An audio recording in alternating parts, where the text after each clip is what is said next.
Faleminderit shumë zonja Gusia, të nderuar panelist, nderuar ambasadore, vajza dhe gra, musafirë në këtë turez diskutim të përbashkët. Unë kisha përgatitur një fjalë të plotë edhe me ndihmën e zonjës Gusia dhe të arditjes dhe tjerëve si përgatitje për këtë konferencë, po besoj që fjalët në detaje edhe prezentimin në detaje do t'i dëgjoni nga panelistë nderuar që janë këtu përpara juve. Atë që desha të them sot është që besoj që si shoqëri kemi avancuar mjaft në promovimin edhe në vetëdijsimin e nevojës për barazi gjinore. Gjendja në teren, në familjet tona, në shoqëri, në firma, në punësim, gjithkund nëpër shoqëri, nuk e reflekton ndoshta këtë, besoj këtë vetëdijsim shoqëror që kemi për nevojën që të promovojmë maksimalisht barazinë gjinore, sepse paraqitjet e akteve të dhunës ndaj grave në familje, në shoqëri, diskriminimin nganjëherë në punësim që ndëgjojmë nëpër ekonominë, për ndërmarrje e tjera, është reflektim që ende ka shumë punë për të bërë për të promovuar barazinë gjinore. Por fakti që sot edhe para jush në panel edhe gjithandej në shoqërinë civile ka aktiviste që fuqishëm e mbrojnë agjendën e barazisë gjinore. Besoj që jemi afër arritjes së objektivave që janë promovuar edhe me rezolutat e OKB-s ose me rezoluta të tjera nëpër takime të tjera të nivelit të lartë.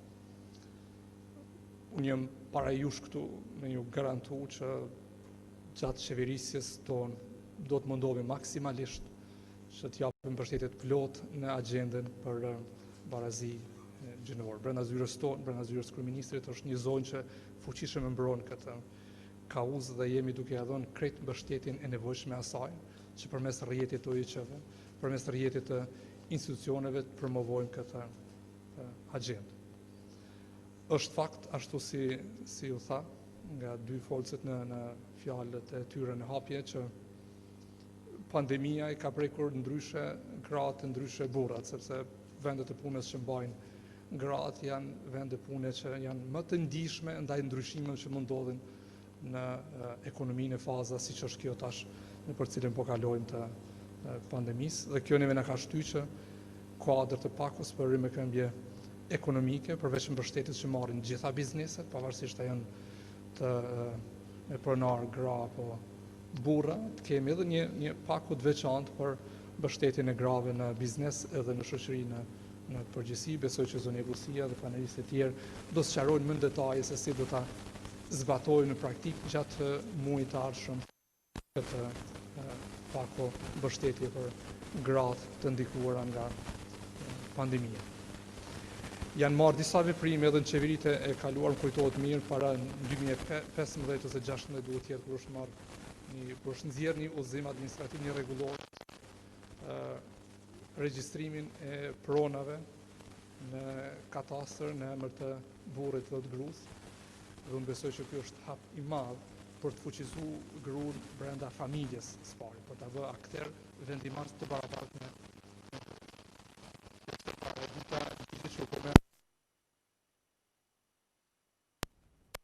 Besoj që Kosova renditet ndër vendet e pakta që i ka dhënë status, dhe tash në bazë të informatave që kam, janë evidentuar disa, duke ruajtur sigurisht konfidencialitetin e viktimave të dhunës seksuale gjatë luftës, i është njoftë statusi i tyre, dhe unë besoj që kjo çështje të përmbyllet sa më parë, që të kemi të evidentuara të gjitha rastet e dhunës seksuale gjatë luftës.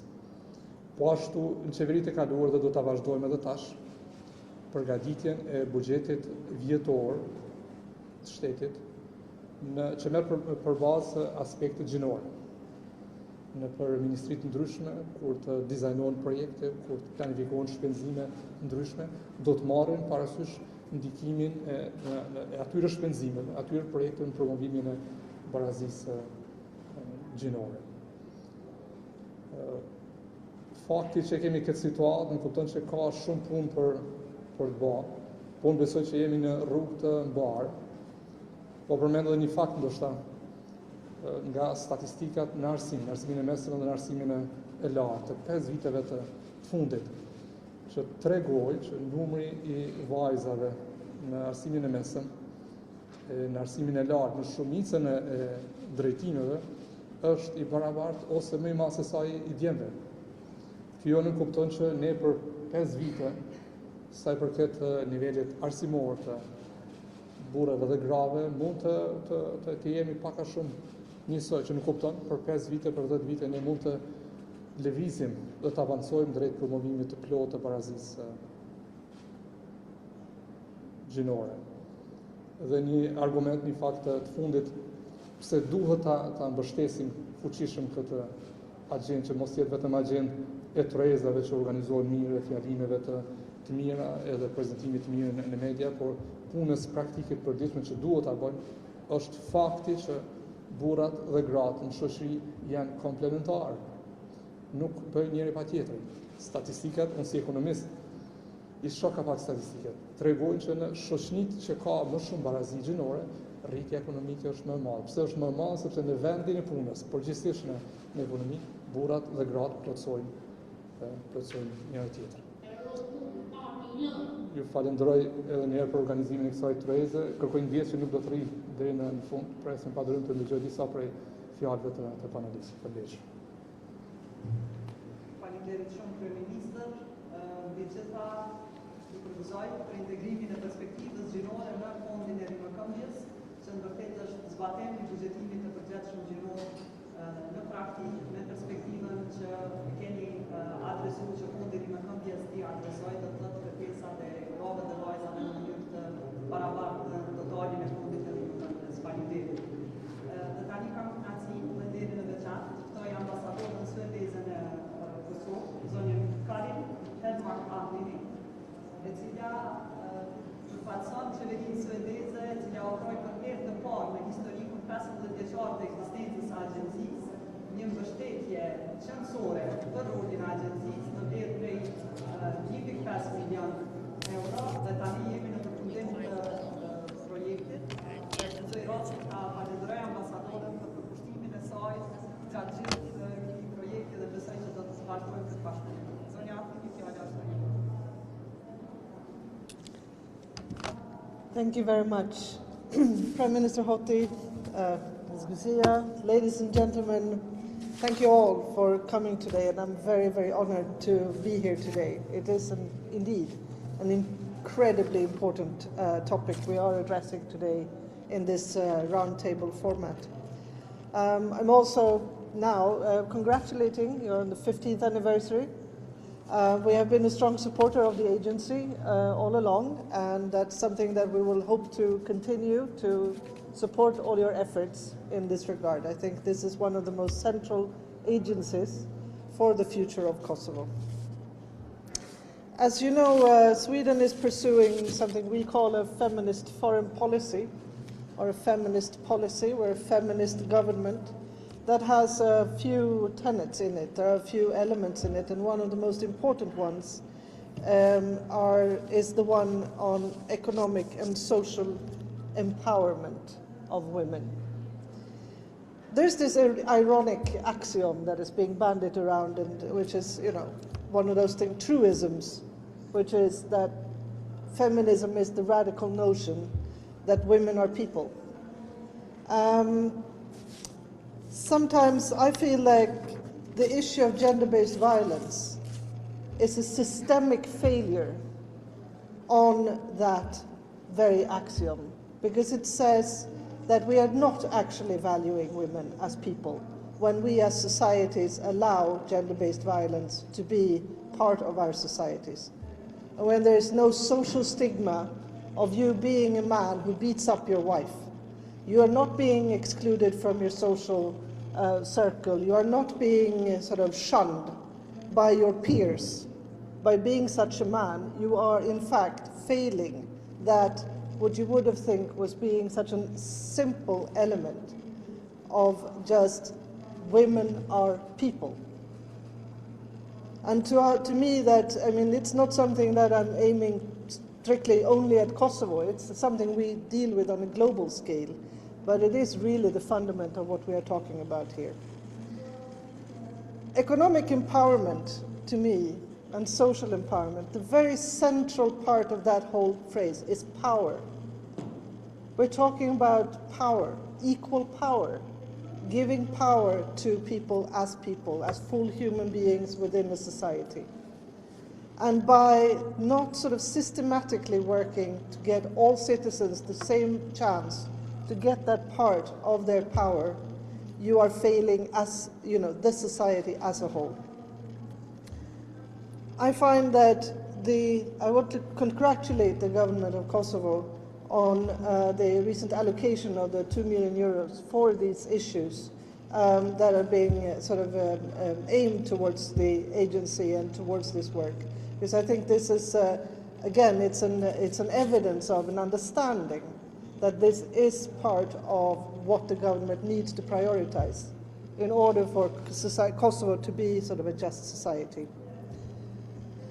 The social empowerment and economic empowerment is also a very important element in fight of the social stigma surrounding the issue of gender-based violence.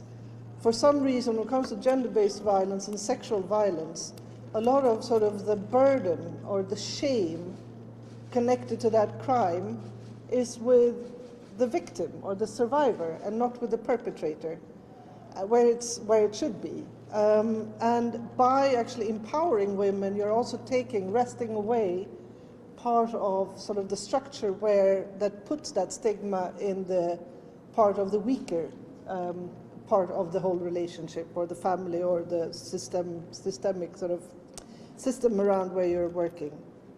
Economic empowerment means autonomy. It means the chance to actually walk out. You can walk away from a relationship where you're not treated as a human being. And that is, at the end of the day, sort of the very, very reason why we're doing what we're trying to do here. I want to congratulate you again on taking this important issue to a roundtable like this, and to make it a central element of what you as a society are trying to pursue here. Because to us, as a feminist government, it really is. Thank you.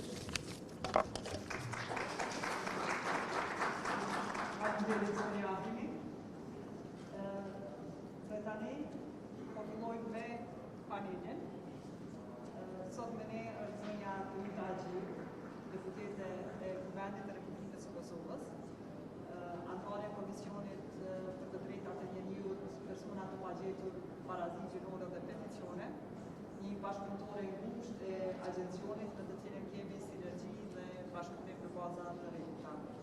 Zonja Agjiu, fjala është për ju. Faleminderit. Nderuara panelistë, më që kishim një panelist po për momentin ashtu. Unë ministër, nderuara pjesëmarrëse dhe ju pjesëmarrës, me kënaqësi kam pranuar ftesën që sot jam bashkë me ju. Për vetëmin fakt që kurdo që diskutohet roli i gruas e mbi gjitha obligimet tona si deputet dhe deputete për të marrë përçu përpara respektimin e ligjit bazik që është ligji për paraqitjen gjinore, normal që me kënaqësi e pranoj ftesën dhe mundohem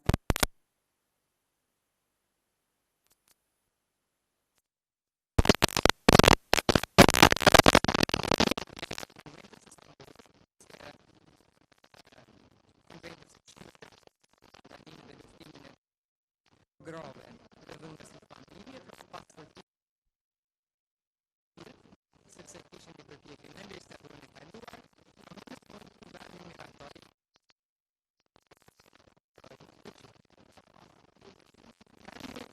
si deputete dhe si komisioni e kam përmbledhur jam gjatë në bodycourt që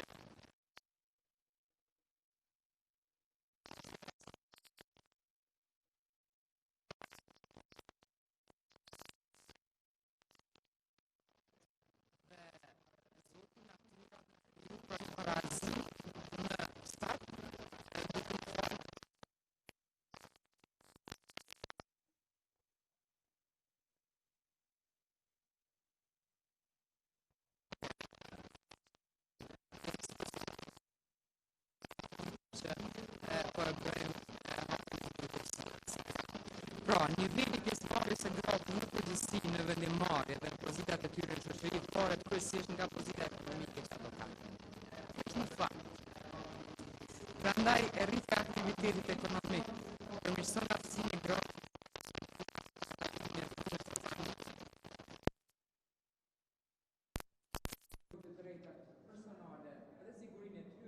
ato mund zgjerojnë edhe atë rreth mbrojtje edhe tek ata që janë më të afërmit të tyre. Një aspekt i rëndësishëm i pavarësisë së qëndrueshme është pavarësia financiare. Prandaj fuqizimi ekonomik i grave është një faktor kyç në ruajtjen e harmonisë familjare dhe kusht për mirëqenie.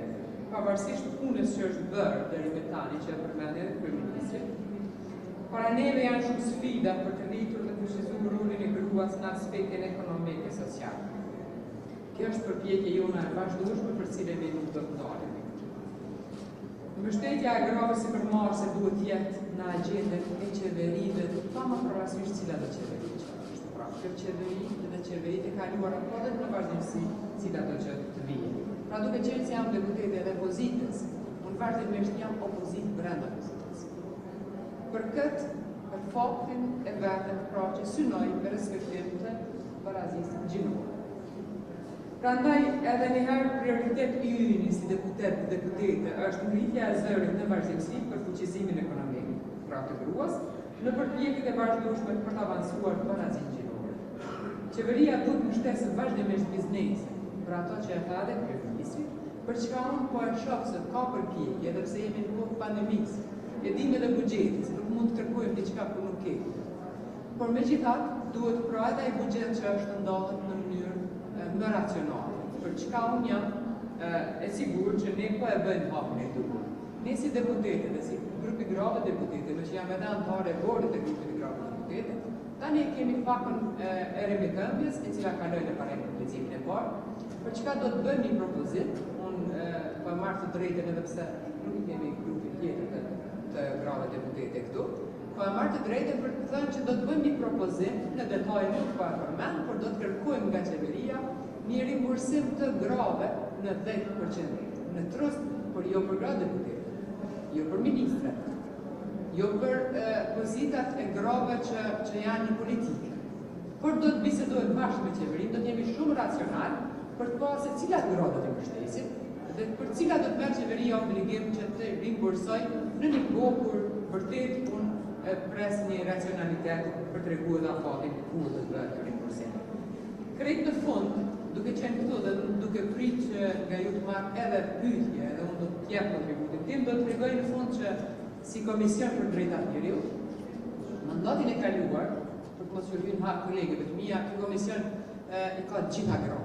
Do të thënë në Komision për Barazinë Gjinore, pra Drejtat Njerëzit, të gjitha gra nga subjekte politike dhe fatmirësisht gjithçka e kemi në plotni pra synim të respektimit të Barazinë Gjinore. Kemi bërë një draft ligj për parandalimin dhe mbrojtjen nga dhuna në familje dhe dhunës së gruas. Kemi bashkëpunuar dhe bashkëpunojmë prapë me agjensionin, për çka unë i falenderoj në vazhdimsi agjensionin që kanë qenë gjithmonë bashkëpunuese, sepse në fundit janë kupolla brenda qeverisë. Mirë po deputeti kuvendit në përgjithësi monitoron qeverinë, dhe unë këtë rol pra nuk e përzi. Mirë po gjithmonë do t'i kemi aty dhe bashkarisht do t'a finalizojmë një draft ligj. Këtë draft ligj e kemi përcjellë në qeveri, uroj që qeveria mos vonohet në obligimin që ka për këtë mendimin. Pra në mënyrë që ne të fillojmë me amandamendimin e tij në grup punues. Pra, fatmirësisht Ashtameta Stambollit do të jetë pjesë e projekt ligjit, edhe pse qeveria merr obligimin me Konventin e Stambollit, po megjithatë praktika jonë tregon që prap disa elemente themelore të asaj konventi do t'i kemi në këtë projekt. Drafti është i gatshëm, ky draft synon pra që të mos ta eliminoj, por të parandaloj dhunën në familje. Ajo që hapi parë që mund të bëjmë me parandalimin e dhunës është më mirë që sa të merremi me të pasojat. Prandaj kur jemi bashkë, ne mund të bëjmë një hap shumë të madh në parandalimin e dhunës. Dhe ajo që është shqetësuese që po raportohet nga lart nga këto fakte që kemi raportime, për shumë më keq janë ato që nuk raportohen dhe për mu personalisht, si një grua, si një nën, është shumë më rënd dhuna psikologjike. Ajo që nuk shihet. Gratë janë shumë të zoja dhe unë besoj shumë në fuqinë e tyre, por besoj shumë në mbështetjen e fuqishme që duhet ta kemi nga burra. Prapa një burri të suksesshëm gjithmonë qëndron një grua e suksesshme. Mirë po duhet jetë edhe ana tjetër, prapa një burri të suksesshëm qëndron edhe një burri i suksesshëm. Prandaj bashkë nuk bëjmë shumë a shumë. Andaj jemi këtu për kritika, për sugjerime, mirë po nuk do të ndaremi kur në kryerjen e obligimeve tona, pra që i kemi përpara. Faleminderit.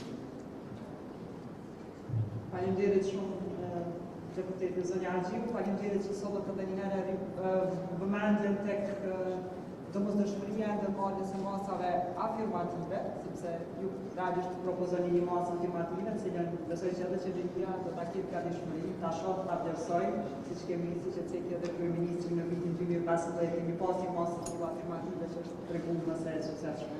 Faleminderit edhe një herë për bashkëpunimin. Tani në agjendën ishte e paraportur me kërkoj ndjes në anën të saj, Ministrja e Financave, zonja Mehmete Bajrami. Ne kemi mbledhjen dhe kënaqësinë dhe veçantë që kemi për herë të parë, nëse nuk gaboj, një ministre të financave grua, dhe ajo me punën e saj, me përkushtimin e saj, me angazhimin e saj e demonstron e tregon sa është e rëndësishme të kemi gra në pozitat e tilla. Zonja Mehmete Bajrami është sot në kupen, ndaj kërkoj edhe një ndjes në anën të saj pse nuk ka mund të na bashkangjitet. Dhe tani pa ndërkohë, ja kaloj fjalën zonjës Ulrike Richardson, e cila do të na flasë për përgjigjen e agjencive të kombeve të bashkuara ndaj situatës COVID-19 dhe fuqizimit të rolit të gruas, pasi që agjencitë e kombeve të bashkuara kanë qenë shumë aktive, shumë bashkëpunuese dhe i falenderoj për ndihmën të cilën e kanë treguar në baza të rregullta gjatë gjithë kohës së menaxhimit të pandemisë. Zonja Richardson, fjala është për ju. Gjithsesi do të jeni në foltore.